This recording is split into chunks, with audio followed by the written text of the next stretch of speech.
I'll let Coach make a statement, then we'll take questions. Yeah, I hope everybody's good. What time we play NC State, by the way?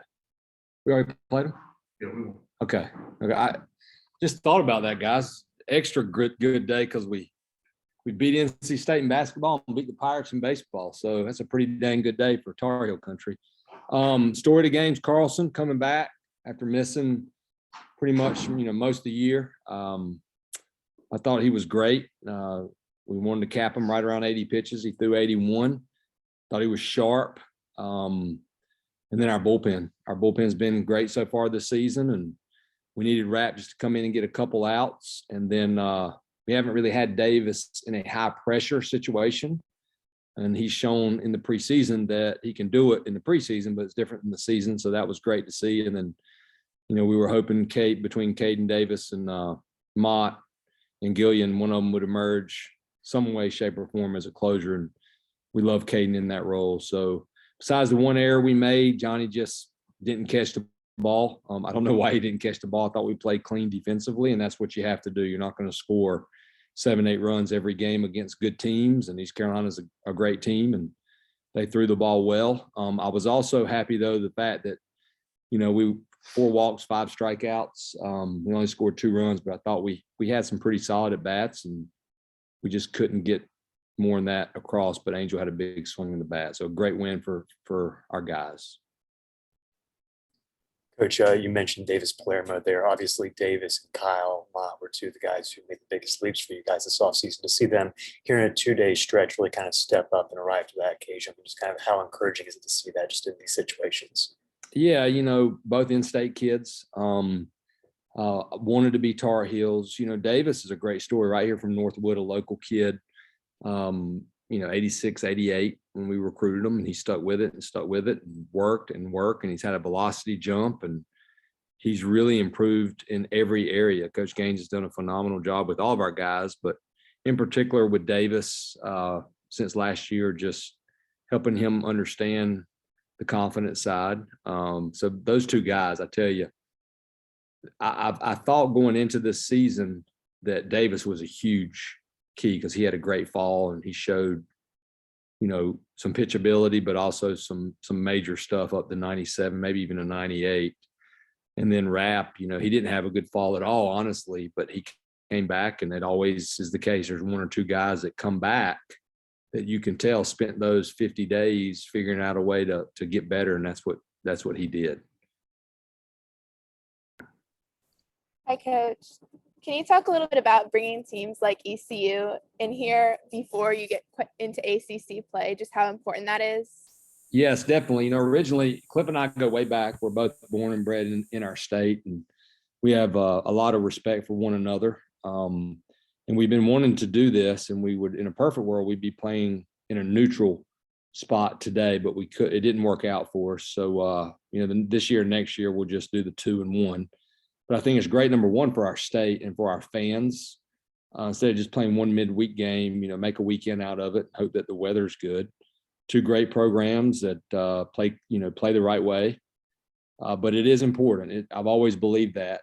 We talked about this last night. I think you fight it as a coach. Do you try to just get some wins because wins also help with confidence, or do you really try to play really good teams that can beat you early, knowing that as soon as you get in the ACC, it's going to be tough? So my philosophy's, been like that ever since I've been doing the scheduling here.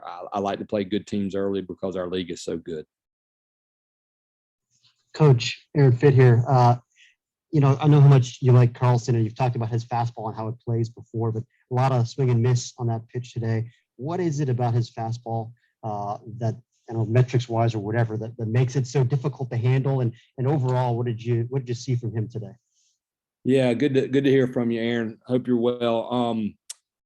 Yeah, he, analytically, I'm still really learning this, but I really enjoyed learning that side of the game, not really having that for my 10 years as a pitching coach, but I paid attention to it.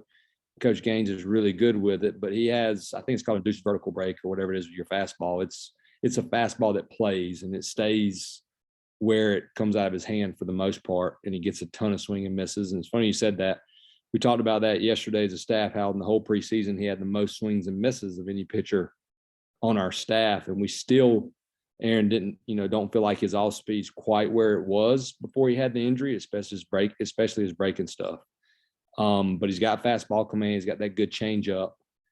So I think that even helps his fastball even more because he's got that really good changeup in the back of his pocket. It doesn't hurt too that he's really, he's a guy to be 30 pounds heavier and just a much stronger kid this year. Coach, we talked the other day about Angel's just kind of acclimation, in right field again. He comes up with a big play there in the 4th inning. Just to have that experience in that spot, to be able to move him around wherever. Just how big is that for this team? Yeah, I think Angel and Danny are two of the most underrated players in our league, but also in the country. I think when the season's over, a lot of people are going to agree with me on that. Both could have been drafted, but they both knew the value of coming back here and starting their professional career with degrees, which they're both going to graduate this year. But Angel, man, I talked about him today in the pregame meal. I pointed him out. He's never satisfied, and he's like a sponge. He's always, Coach Weir said it best, he's always trying to get better. He's a lot stronger. You can see that by just looking at him. And that ball, when he hit it, I was like, man, okay, it's a fly out, but it kept going. I've noticed that a little more this year compared to last year. The ball is getting off his barrel harder, and that's just from hard work, in the weight room and getting stronger. Coach, I'm sure you've talked a lot about Honeycutt already. In his first 5 games or 6 games, he's been a menace. But to see a freshman come in, even a freshman that you had high hopes for, and do what he's done to this point, and again today, giving you a spark with his legs. What has that meant for this offense? Yeah, Aaron, our best teams, usually our best teams, we're not relying on 5 freshmen, kind of like we had to last year, but there's 1 or 2 all the way back to an Ackley, Fedorov, a Ken Emanuel, a Con Moran that come in and make an impact. And they make a big one. And that's been the case with Vance. We noticed it when he first got here that he was a little bit bigger than we thought he was going to be because we hadn't seen him in so long. And, we had heard really good things, and the Giants made a really hard run at him. I talked to some other scouts that gave me a heads up that he was really starting to figure it out on the baseball field after winning that state championship in football. And again, he's got leader written all over him, even though he is a freshman. And he plays really hard. I hate to make those comps, but he reminds me a lot of Trey Turner. He's just not a shortstop, just the way he plays. Will he strike out occasionally like Trey did? Yes.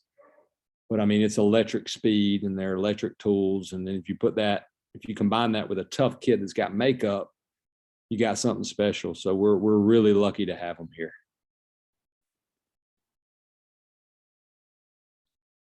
Take one more for Coach, if any.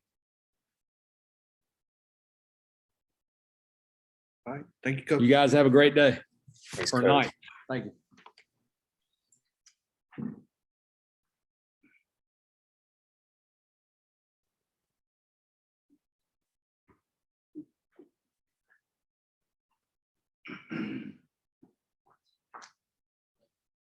All right, next up we'll have Max Carlson. Hey guys, Hey, Max, how's it going? good. How are you? Good.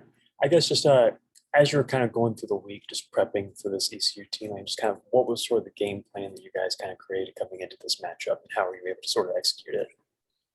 Yeah, game plan, same as always. Throw a lot of strikes, get a lot of people out, be quick about it. Yeah.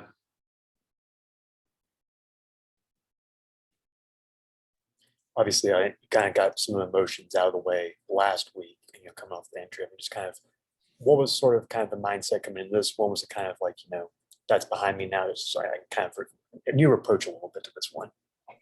Yeah. I think the nerves are still there, especially getting out with an elbow surgery. It's going to take a few weeks to, feel comfortable out there again. But, like I said last week, I think we're working out some things and getting better every single week. So nerves, it's not really much. Doesn't bother me.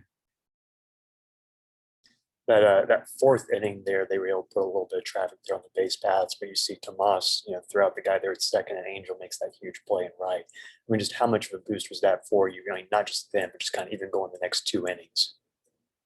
That was huge. Tomas, man, he's fires me up every single time. He does something, catches a strike, like frames it, anything. He fires me up. And Z, I wasn't even, I had no idea. I was running back to back up a base. And by the time I get there, like everyone's cheering and the guy's out. And I was like, man, like he really did that. So that was huge. Big play there. And obviously he came up huge with that double, which was huge for the team. Hey, Max, coach said that you're still kind of trying to get back your feel of especially your breaking stuff from where it was before the injury. How do you kind of evaluate your progression in that regard? And obviously you had a lot of success with your fastball today, but when you look at your arsenal as it is right now and where it's going, how do you see that process? Yeah, things are developing. Playing catch with all the pitchers every day. I'm sure most pitchers do that. But Coach Gaines and I, we're working every single week, and whether it's, I think most of it's mechanics wise that we're working on, and then the stuff's going to come with it. Max, Caden obviously comes in second save in as many days, strikes out the side today. Obviously, I mean, he's a guy who's been around the block a little bit now. He's actually been to Omaha. I mean, how much is his presence something that you guys really kind of feed off as a staff?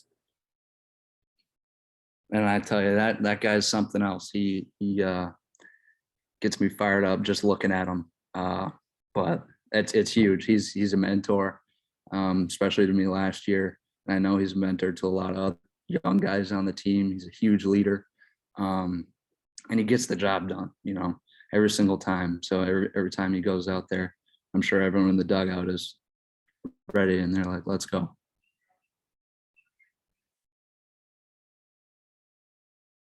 Anything else from Max, guys? Thanks, Max. Thank you. Angel is next.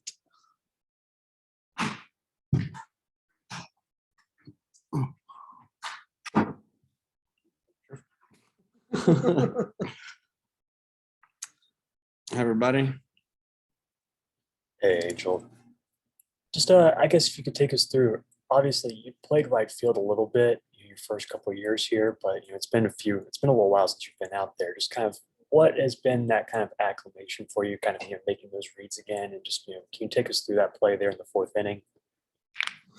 Yeah.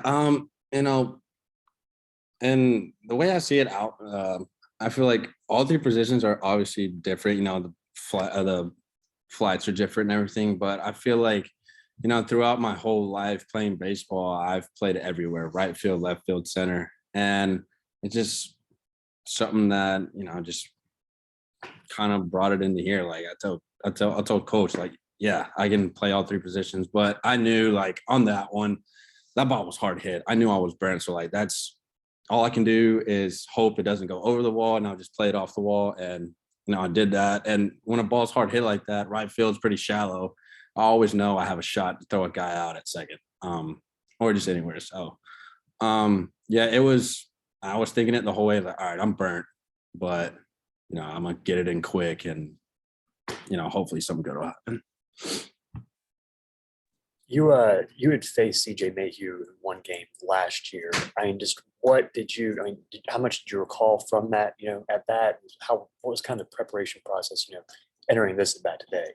Yeah, I remember last year, I think he walked me on 4 pitches. It might not have been 4, but I remember getting walked, and I remember, like, I didn't even see the ball. That's probably, I didn't swing. Yeah, there were balls, but half of it was I could barely see it. And he's pretty deceptive. He hides the ball so well, and his 90, whatever it was, 92, 93, it plays up. So there, I just knew I had to load slow and early, and just not try to do too much, and just try to drive the ball up the middle, which is usually my approach against lefties in general. But with him, like, I just had to start a lot earlier and just be calm, and because with he's a little more deceptive. So yeah. And just being short to it, like I said, because recently I've been rolling over a lot. And that's just me just trying to get too big. And so I just tried to stay in short right there. You talked a little bit, in the preseason about just kind of the chip on the shoulder mentality you feel like this team has. I mean, to be able to go out there, and I know there's still another game left, be able to pick up, a big series win here this weekend. And just kind of, what do you think that really kind of does for this team, as we are still in the early part of the season? Yeah, it definitely helps a lot, that we got, the guys, like once they step out on the field, like you have to think that, we're the best guys out here. And that takes us a long way.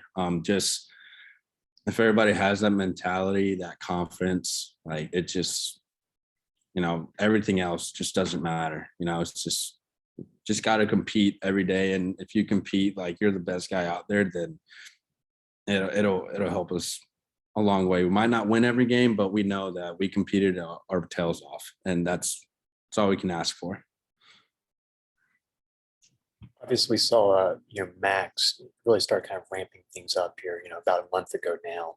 Just over the course of the last month, I mean, just kind of what sort of progression have you seen from him? From who now? Max Carlson. Just when you're facing him in the preseason stuff. Okay.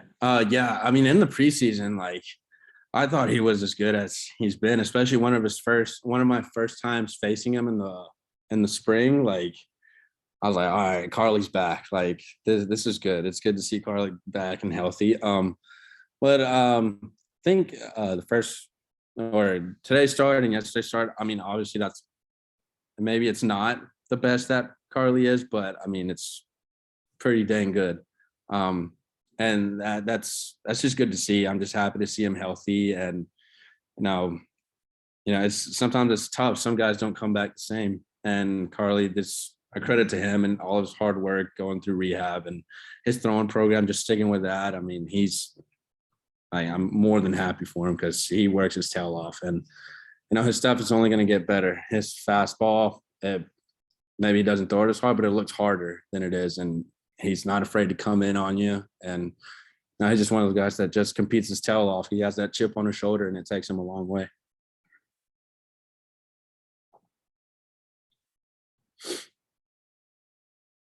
Anybody else for Angel? All right. Thank you, guys.